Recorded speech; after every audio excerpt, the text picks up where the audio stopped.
All right, guys. Good afternoon, good morning, whatever time of day it is, whatever night it is, wherever you are. This is Rob Mazak coming to you. Some of you are familiar with me, some are not. But I am a psychic medium with a variety of different services. And I just wanted to have a bit of a chat this afternoon. You maybe not following a specific agenda or outline or format, but what's been happening recently, at least in my world, is a real challenge to what this reality is that we feel we are existing in. And I say that because it seems like long ago, before the advent of technology, the ability to do such high-end research and peek really deep into things, there was a very limited amount of aspects or ideas or challenges to what and where we live. And so it was really dependent on the powers that be, the churches, the governments, those that rule the people. It was basically something that was dictated, and it was something you had to believe in. But nowadays, just like we were speaking of, we have so many options and so many new facets and new ways to look at this reality that it is almost mind-boggling. And for most of my life, I'm in my 60s, and we've always been taught that the Earth is round. It spins around itself. It spins around the sun. The sun spins around the galaxy is hurtling through the universe. And I'm not saying it's not. I'm just saying that this was something that was put forth with, I think it was Copernicus, that would prove that this was to be the case using math and numbers and things like that, without the ability at the time to actually prove or disprove that. Because, they didn't have telescopes and high-end equipment like we do now. So it just became the standard accepted model and was taught all along. Now, I'm not disputing that we are not actually living in that world. But some of the challenges to me with that are that, well, I look at the sky a lot. I look a lot at a lot of different things. I don't want the world to pass me by. So anyway, every night I'm looking at the sky, and it seems like the stars and the planets that are out there never change, or very, very seldom move out of the place that they always are. And they've been like this for centuries, a very long time. And to me, I'm a simple guy, yeah, I got it. But to me, I would think that the sky would change routinely and all the time if we are really moving at those speeds that they talk about. Now, of course, there's the flip side to that. That those places, those planets, those stars, those other places out there in space, or whatever you want to call that, the universe, are simply so far away that if they were to change, it would take so long to get here that we may not ever see a change in our lifetime, and that could make sense too. And I get that. But it wasn't. I don't know. I guess about a few years ago where I was really trying to push off looking at all those flat earthers out there, and honestly, it all of a sudden or very quickly dawned on me that some of the things that they were talking about actually make sense. And some of the experiments you could do yourself. Looking long distances when you shouldn't be able to do that, based on the curvature of the Earth as they publicize it. And and of course, it doesn't make entire sense. And actually, none of the things I've looked at make 100% sense to me. And so I can't really, I don't know if I could really pin down exactly my belief system, but I can tell you one thing. I know that this reality that we live in is definitely not what happens within our five senses. I think there's a lot more going on, and I think there's a lot more things that we may never know as a commoner, common person, if you will. And so, and then even to add to that, it is so easy nowadays with technology to fool or trick the public. I mean, 200-300 years ago, you couldn't, doctor a photograph or create a video, using CGI and things like that look absolutely real, And so back then it was way different, of course. But now, I mean, you could create just about anything that looks absolutely real and correct. And so it is very, very difficult to look at what's out there on social media, on the internet, in any type of venue, and really be able to completely and truly believe in what you're seeing. And of course, there is a lot of disinformation out there, and we know that. And there's reasons behind that as well. But the point being that there is such high technology today that creates such special effects. It's very difficult to peel apart the truth. I mean, look at the original Star Wars, for example. They used models, actual models, and camera angles to get those kind of effects. Now it's all done with computers, and it's like amazingly real, and it's just kind of blows your mind, when you really think about that. But to add to my own dilemma is, me being a psychic and a medium, I have been shown things, been given different messages throughout my lifetime that go beyond the realm of anything we're talking about here. Now, of course, I can't prove any of that, and I'm not here to do that. But they've shown me the universe and the earth and where we live in a completely different light. And so that really even makes it more difficult for me, because here I am trapped in my five senses in this reality, living my day-to-day life, having to survive, eat, sleep, work, all that kind of stuff. Yet I see what you might call the back end.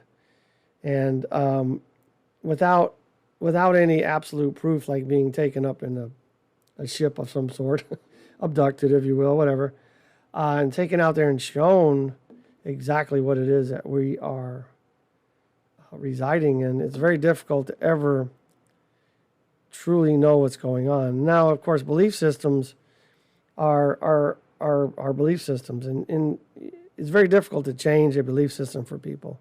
I get that. And I don't think that's really a necessary thing to do. It really doesn't matter what other people believe, as long as they're not infringing on your rights or your abilities or freedom to believe the way you want to believe. So, I'm never out to change people's perspective or belief systems. I don't think that's really important. But I think everybody feels it's important to understand what it is we are doing here, where we're at, what it is exactly. Are we some insignificant little dot on a small rock at the outside edges of the Milky Way galaxy in a universe that's so vast that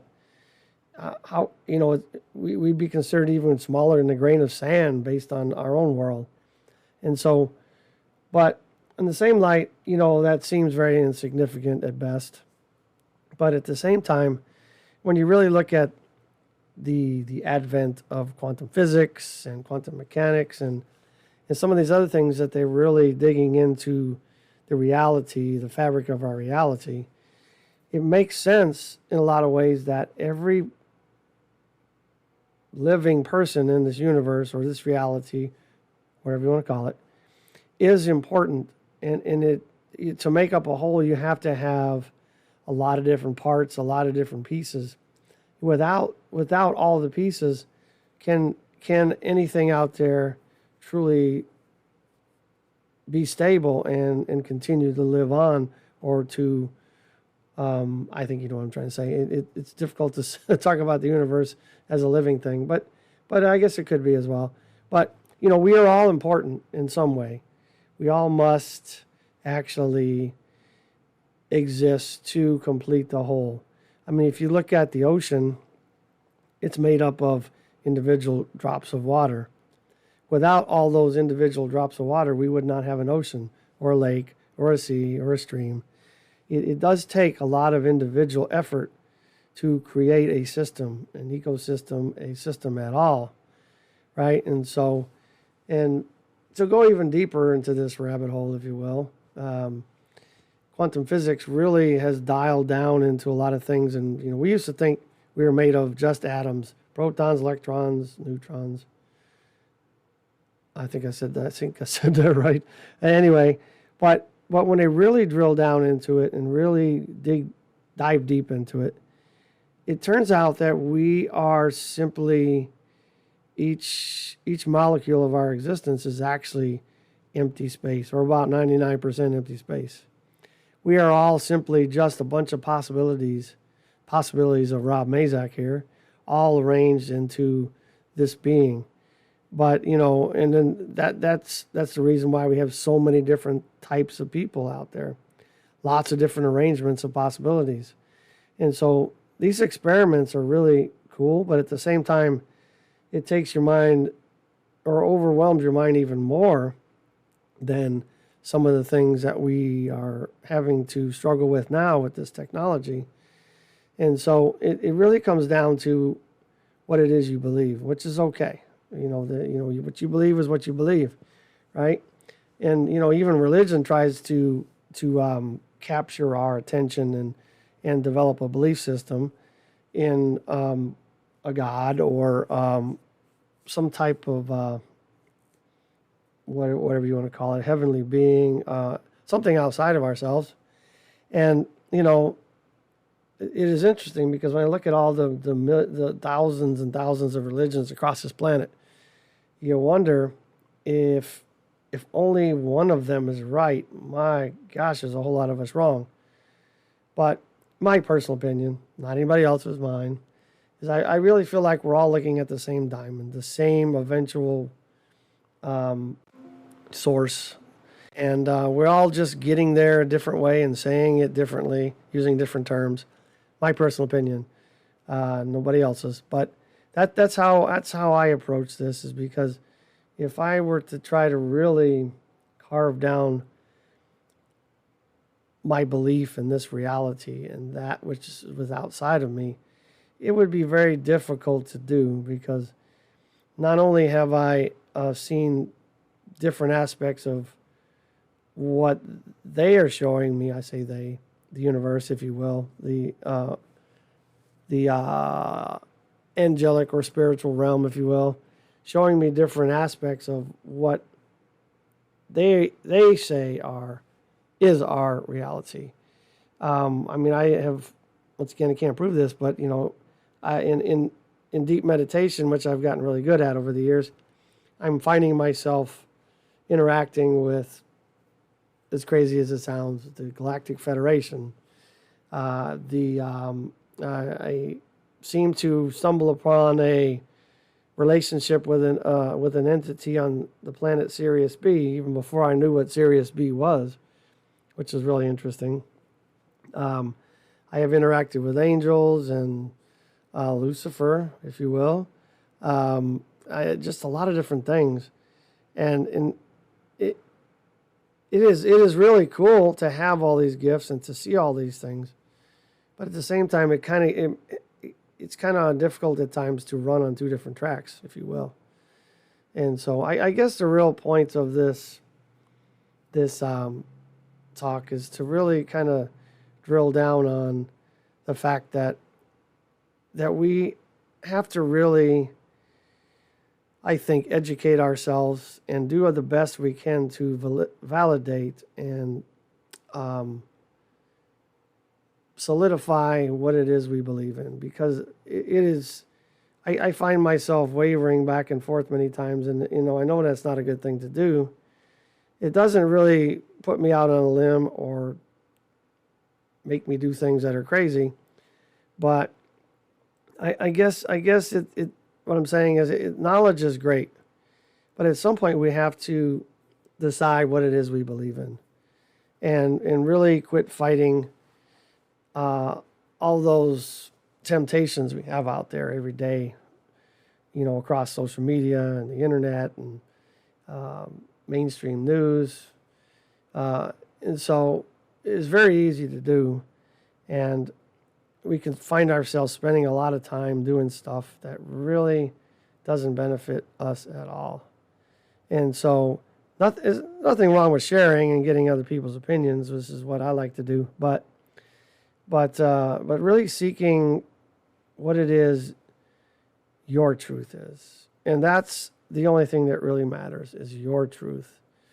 I mean, we can side along with people like our spouses, our kids, our family, but at the same time, we are running our own race. We are running our own path. We are doing what we're here to do, and we're learning what we are supposed to learn in this lifetime. And to be honest, it doesn't really matter what's going on with anybody else. We are responsible for ourselves. We are responsible for our own belief systems. We are responsible for our own health, wellness, spiritual being, our mental stability. All that is our own issue, our own path. And so I think I would caution everybody and encourage everybody to learn as much as they can, but at the same time, not to dwell on things that don't really bring wholeness into your life. And I've been there, I've done that. When I first started down the alternative news path, once again, nothing that I can prove, but I had a when I was in the Army at a leadership school, I found a battle buddy in the class that was a dark ops or black ops guy, secret squirrel stuff, right? And whether he was telling me the truth or not, he told me that him and his partner were on the rooftop of a building somewhere in the Middle East and had Osama bin Laden in the sights of their weapon and were denied the permission to fire upon him. And it just hit me hard. And I really thought about that. I'm like, why would you not? And then, the more research I did, the more of a rabbit hole I went down. But going down a rabbit hole for a while, it's not going to kill you. But the thing is, don't stay there forever. Learn what you got to learn, pull out of the rabbit hole, and then go on and learn something new, because it can overwhelm your life, But I think what that instant and all the other things that I've ended up researching because of that mentality, it really has created within me a more robust way of looking at the news and things that are reported and things that people talk about, and really able to look at that very quickly and ascertain, at least in my own mind, whether it's true or whether it's not. And so I think understanding that is a good idea. But once again, I caution people to really hang your truth on what's being put out on social media, mainstream news, any kind of news. Let me tell you, I'm an alternative news guy for sure. But even some of my favorite alternative news websites have really gotten way out there. And I think that says something, that somebody that's even written a lot of alternative news articles that is saying that even the alternative news people are getting way right of center is pretty astounding, I think. And of course, I'm sure that those in power would love to keep the real information and keep us distracted, which, I get it. If you're trying to manage 8 billion people across the planet, you can't do it if we all come together, right? Anyway, I digress on that. I'm not here to talk about our world leaders. I'm here to talk about each individual person out there and just just challenge you to find out who you are and what you believe in and really stand on that truth and not back down. And you don't necessarily have to challenge other people with your belief system. I mean, I'm not saying you can't throw it out there and see what people have to say, but if you spend all your emotional energy firing back at everybody, you're really no different than every other conspiracy theorist out there. Just it's simply, I think it's just better to do it to see what other people think. And maybe perhaps if you put your belief system out there and let people respond, you might actually find out that your belief system might be tainted as well, which, is okay. We can change our belief system, and that's all right. Nothing wrong with that. And so I know I'm rambling, but I just wanted to kind of throw that out because these are the kind of things that have been crossing my mind lately. And it's just the amount of information flowing, the amount of things that are being broadcast from the Ukraine war, Russia, to China, to issues with Taiwan and North Korea. It's just like, you wonder sometimes if these things are actually happening or if they're just running a script. I don't know. I mean, I hope they're not all happening. That would be not so good. And here we are sitting on great possibilities of possible nuclear war with all the talks they're talking about, but I don't know. I don't know if that'll ever happen. It's happened many times across the planet, of course, but I don't know. I don't know. But I've also run across a lot of different things that have just really, really challenged me to look at our existence and where we're headed and why I am here. And, of course, I do delve into the strange areas, that most people don't want to do or go. However, this was not something that really was a choice per se. It chased me down, and it's there. It's turned on, and it's not something that I can necessarily turn off. And so I figure I might as well help people with it and see what I can learn from, quote unquote, the other side, and bring it forth for other people to also learn from or to challenge their thought patterns and help people kind of figure out where they're going to go. Anyway, as you can tell, I was true to my word. This was not scripted or this was not set up with an outline, but wanted to throw some thoughts at you and just let you know that, we are alive at a very, very interesting time. Information flow is very laborious, very great. And within all of it, there is some shred of truth, but there's also just as much disinformation. So really be cautious about what you are reading, what you are investigating, and ensure it's something that you really want to go down the rabbit hole with. And, I will kind of segue and finish up with a thought is that this is not something that I researched or found, but science does back it, that basically we are being bombarded with about 11 million bits of information per second. And so, but the funny or strange thing is that our conscious mind, the conscious part of us that we have control of per se, can only handle about 40 bits of information per second. And so you think that's okay. That makes us feel very limited, doesn't it? However, on the flip side of that, where does the rest of that 11 million go? It goes straight to the subconscious. And our subconscious mind is the part that is the program. It is what runs our life. This is what we've conditioned it to do over time. Things that have happened to us, things that we allow to happen to us, things that we do, how we think, what we repetitively think, which is about 95% the same every day.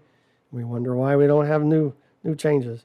But anyway, when it comes to information, when it comes to researching and looking into things that will develop your belief system, be careful what you are allowing into your space, into your life.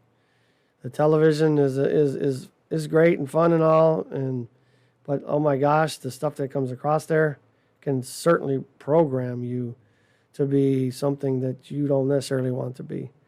And everything has energy, people. Pictures, music, people. Make sure you're surrounding yourself and making sure your life is full of the things that are going to be energetically good for you. Anyway, I shall digress once again, and I shall close up here, but just wanted you guys to stay on the path, be true to yourself, and remember that you are the most important person in your life. If you don't take care of yourself, you can not take care of others. Stay strong. Namaste. Stay the course.